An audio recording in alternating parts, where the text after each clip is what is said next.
नमस्कार, मैं आश्रुति वोरा और आप देख रहे हैं नेक्स्ट 9 न्यूज। उत्तर प्रदेश में बहुजन समाज पार्टी लोकसभा चुनाव के बाद से ही बेहद एक तरह से कहें तो परेशानी की स्थिति में है, दुखद स्थिति में है, अस्थायी स्थिति में है कि बहुजन समाज पार्टी की कमान संभालने वाली मायावती की इस बार लोकसभा चुनाव में न केवल यूपी में बल्कि पूरे देश में बुरी हार हुई है।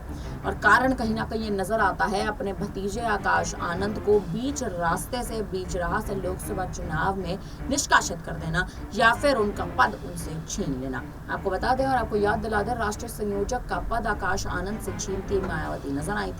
मायावती ने आकाश आनंद से उनका पद तो छीना था, लेकिन उसके बाद जनता की नाराजगी साफ तौर पर देखने को मिली, कार्यकर्ताओं की नाराजगी देखने को मिली। कार्यकर्ता साफ तौर पर ये कहते नजर आए कि आखिर आकाश आनंद की गलती क्या थी जो उनसे आपने पद छीन लिया। योगी आदित्यनाथ की सरकार पर सवाल उठाया था, सरकार की तुलना की थी, ये तो विपक्ष के कितने ही नेता करते नजर आते हैं, तो आखिर आकाश आनंद का पद छीनने की क्या बड़ी वजह थी। लोकसभा चुनाव के दौरान जब बहुजन समाज पार्टी की सुप्रीमो मायावती तमाम क्षेत्रों में उत्तर प्रदेश के चुनावी जनसभा संबोधित करने पहुंची थी, उस वक्त भी कार्यकर्ताओं का सीधे तौर पर कहें तो उनकी नाराजगी साफ तौर पर देखने को मिली थी आकाश आनंद को लेकर, क्योंकि आकाश आनंद का पद से हट जाना, अचानक से उनको पद से हटा देना और लोकसभा चुनाव में बहुजन समाज पार्टी की स्थिति का गिरते देखना कार्यकर्ताओं से कहीं ना कहीं बर्दाश्त नहीं हो रहा था। उसके बाद जब लोकसभा चुनाव में बहुजन समाज पार्टी की करारी हार मायावती को दिखी, मायावती पर आरोप लगने लगे कि भारतीय जनता पार्टी की बी टीम के रूप में काम करती मायावती नजर आ रही है। उसके बाद से ही लोकसभा चुनाव के परिणामों के आते ही मायावती ने आकाश आनंद को एक बार फिर से पार्टी में बड़ी कमान सौंप दी, ये कहकर कि आकाश आनंद अभी अपरिपक्व थे, उनको पार्टी से निकाल दिया गया था और मात्र एक महीने के अंदर अंदर आकाश आनंद की पार्टी में वापसी हो गई। हरियाणा के विधानसभा चुनाव में मायावती ने इस बार इनेलो के साथ गठबंधन कर लिया है और इस गठबंधन के लिए चुनाव प्रचार की कमान आकाश आनंद के हाथ में सौंपी गई है कि आकाश आनंद अब हरियाणा में चुनावी रैलियों को संबोधित करते और अभय सिंह चौटाला के साथ कंधे से कंधा मिलाकर हरियाणा में बहुजन समाज पार्टी की कमान को मजबूत करते नजर आएंगे। इसी बीच जब आकाश आनंद हरियाणा पहुंचे, चुनावी जनसभा को संबोधित किया, जनता को संबोधित किया, इसी बीच आकाश आनंद ने बड़े बयान दिए। क्या कुछ उन्होंने कहा, पहले उनके इस बयान में सुन लीजिए। कि हमें पूरा विश्वास है, हम पूरे तरीके से भरोसा रखते हैं कि यहाँ पर जब आप अभय जी को मुख्यमंत्री बनाएंगे तो वो भी उसी दिल और तमन्ना से आप लोगों के लिए काम करेंगे। साथियों, अगर हम 10 साल का रिकॉर्ड उठाएं भाजपा का, तो यहाँ पर रोजगार के नाम पर आज भी 40% युवा बेरोजगार घूम रहा है।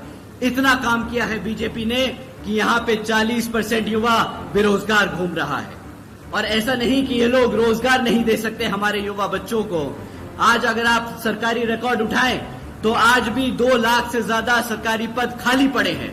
2 लाख से ज्यादा सरकारी पद खाली पड़े हैं। एक तरफ 40% युवा रोजगार मांग रहा है और ये लोग वो 2 लाख पद भरने को तैयार नहीं, परंतु वो पद भरने की बजाय ये लोग क्या करते हैं, कौशल विकास निगम जैसी योजनाएं चला रहे हैं। पक्की नौकरियों देने की बजाय ये कॉन्ट्रैक्चुअल यानी अस्थायी नौकरियां भरने की कोशिश कर रहे हैं, जिसके तहत जो पक्की नौकरियों में आरक्षण मिलने की व्यवस्था तय की गई है वो आप लोगों को ना मिल सके। उस पद पे ये लोग चल रहे हैं, उस रास्ते ये लोग चल रहे हैं ताकि आपको आपके आरक्षण से दूर कर सके। साथियों, एक तरफ भाजपा की सरकार ऐसे काम कर रही है और दूसरी तरफ हमारे लोगों को गरीब बनाकर, कमजोर बनाकर हमारे लोगों को अंदर से खोखला कर रही है, तो दूसरी तरफ कांग्रेस और भाजपा, कांग्रेस की सरकार भाजपा को इन महत्वपूर्ण मुद्दों पर ना घेरकर उनका एक तरीके से साथ दे रही है। साथियों, तो ये दोनों पार्टियां एक ही सिक्के के 2 पहलू हैं। एक तरफ डंडा मारता है तो दूसरी तरफ ताली बजाता है और पिसता है हमारा किसान, हमारा दलित, हमारा पिछड़ा वर्ग। साथियों, समय आ गया है कि ऐसी सरकार को अब आप जड़ से उखाड़ फेंक हमारे अभय सिंह चौटाला जी को सत्ता में बिठाकर अपना भविष्य सुरक्षित करने का। साथियों, दूसरी तरफ, एक तरफ तो ये लोग हैं और दूसरी तरफ आदरणीय बहन कुमारी मायावती जी ने 5 साल में 90,000 से ज्यादा शिक्षकों को रोजगार देने का काम किया था। 1 लाख से अधिक सफाई कर्मचारियों को रोजगार देने का काम किया। 2 लाख से अधिक पुलिस फोर्स में भर्ती की और यही नहीं, 30 लाख से अधिक अपर कास्ट समाज के कमजोर वर्गों के लोगों को सरकारी नौकरियों देने का काम किया। साथियों, यही नहीं बल्कि बहन जी के शासनकाल के दौरान बसपा की सरकार ने कृषि एवं संबंधित कार्यों में मिनिमम वेज को 55 रुपए से बढ़ाकर 100 रुपए प्रतिदिन किया था और हमारे पिछड़े वर्ग की क्रीमी लेयर की वार्षिक आय को 3 लाख रुपए से बढ़ाकर 5 लाख रुपए करने का काम किया। और यही नहीं बल्कि हमारे गन्ना खरीदी के दाम भी रातों रात दुगने कर दिए गए थे। साथियों, बहन जी के मॉडल ऑफ गवर्नेंस के तहत चलकर ही बसपा की सरकार ने प्रदेश के सभी समाज के लोगों को अपने पैरों पर खड़ा कर एक स्वाभिमान से जीने का अधिकार दिलाया था। जिस तरीके से यहाँ पर अभय सिंह चौटाला जी मुख्यमंत्री बनकर आप सभी वर्गों के लोगों का पूरा ध्यान रखकर आपको स्वाभिमान से जीने का अधिकार दिलाएंगे। साथियों, बात महंगाई की करें तो इनकी सिर्फ एक ही स्कीम आप लोगों के सामने रखना चाहूंगा। भाजपा की सरकार के चलते हुए आज ये लोग बोलते हैं कि हमने मुफ्त में राशन देने का काम किया है। तो साथियों, आज वो कहते हैं कि वो 80 करोड़ से ज्यादा जनता को मुफ्त में राशन देने का काम करेंगे। केंद्र और हरियाणा की भाजपा सरकार बड़े चौड़कर बोलती है, अरे मित्रों, आज बीजेपी की सरकार 80 करोड़ से ज्यादा देशवासियों को मुफ्त में राशन देने का काम कर रही है। परंतु ये नहीं समझ आता इन लोगों को कि अगर 80 करोड़ से ज्यादा लोगों को आप मुफ्त में राशन देने का काम कर रहे हो तो मतलब आपने उन 80 करोड़ की जनता को गरीबी में धकेलने का काम किया है। परंतु साथियों, अगर ये लोग अपना वादा पूरा करते जो 2014 में किया था कि 2 करोड़ सालाना नौकरी देने का, तो इन्हें शायद ये मुफ्त में राशन देना नहीं पड़ता। ये तो बात दूर, मुफ्त में राशन देकर ये जो टैक्स पेयर्स का साल का 2 लाख करोड़ रुपया इस राशन पे खर्चने वाले हैं, वो भी आप लोगों की जेब से निकलने वाला है। साथियों, वो भी आपकी जेब से निकलने वाला है। एक तरफ ये लोग आपको टैक्स के माध्यम से चूसते हैं, दूसरी तरफ वो टैक्स का पैसा राशन पे उड़ाते हैं। अगर ये पैसा रोजगार जनरेट करने में करते तो साथियों, आज यहाँ पर 2 लाख पद भरने के साथ साथ ये यहाँ पर 20 लाख रोजगार भी दे सकते थे। परंतु इन्होंने वो काम कुछ नहीं किए। इन्होंने बस आप लोगों का ध्यान भटकाने के लिए मुफ्त में राशन देने का काम किया है।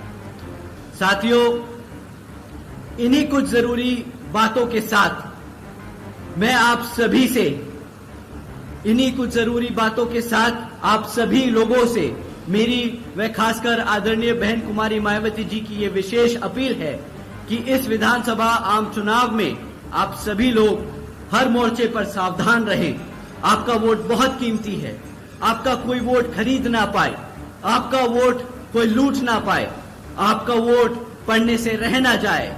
साथियों, जाति, बिरादरी, धन बल, मंदिर, मस्जिद या किसी भी भावना आदि के नाम पर कोई स्वार्थी अपने। तो सुना आपने आकाश आनंद किस तरह से तमाम बड़े बयान देते नजर आ रहे हैं। आकाश आनंद जिस तरह से एक बार फिर से अपनी चुनावी हुंकार कहीं ना कहीं फूंक रहे हैं। हरियाणा में गठबंधन मायावती कर चुकी है, जिसकी कमान पूर्ण तरह से उनके भतीजे आकाश आनंद संभाल रहे हैं। कंधे से कंधा मिलाकर अभय सिंह चौटाला के साथ गठबंधन कर चुके हैं और अब हरियाणा की गिरती सरकार को कैसे संभाला जाए, और अगर गठबंधन की सरकार हरियाणा में आने वाले विधानसभा चुनाव में बन जाती है तो आखिर मुख्यमंत्री का चेहरा कौन बनेगा? मायावती क्या मुख्यमंत्री चेहरे की दावेदारी पेश करेंगी या फिर अभय सिंह चौटाला पेश करेंगे? दूसरी ओर देखा जाए तो उत्तर प्रदेश में इस वक्त की जो स्थिति है वो भी लगातार खराब हो रही है और मायावती को अब आने वाले हर एक राज्य के विधानसभा चुनाव में गठबंधन करना बेहद जरूरी है, क्योंकि बहुजन समाज पार्टी की कमान मायावती अकेले अपने कंधों पर नहीं चला सकती। इस बात को वो बाखूबी जानती हैं। आकाश आनंद भी इस वक्त युवा चेहरे के रूप में लगातार उभर रहे हैं और युवा चेहरे के रूप में उभरने के तहत आखिर आकाश आनंद कितनी लंबी कमान संभाल लेंगे, इस पर भी मायावती कहीं ना कहीं इस वक्त पूर्ण भरोसा नहीं कर पा रही है। फिलहाल अब आकाश आनंद जिस तरह से एक बार फिर से चुनावी हुंकार फूंकते नजर आ रहे हैं, इस पर आप क्या कहेंगे हमें कमेंट करके जरूर बताइएगा। तमाम बड़ी खबरों के लिए बने रहिए हमारे साथ, देखते रहिए। धन्यवाद।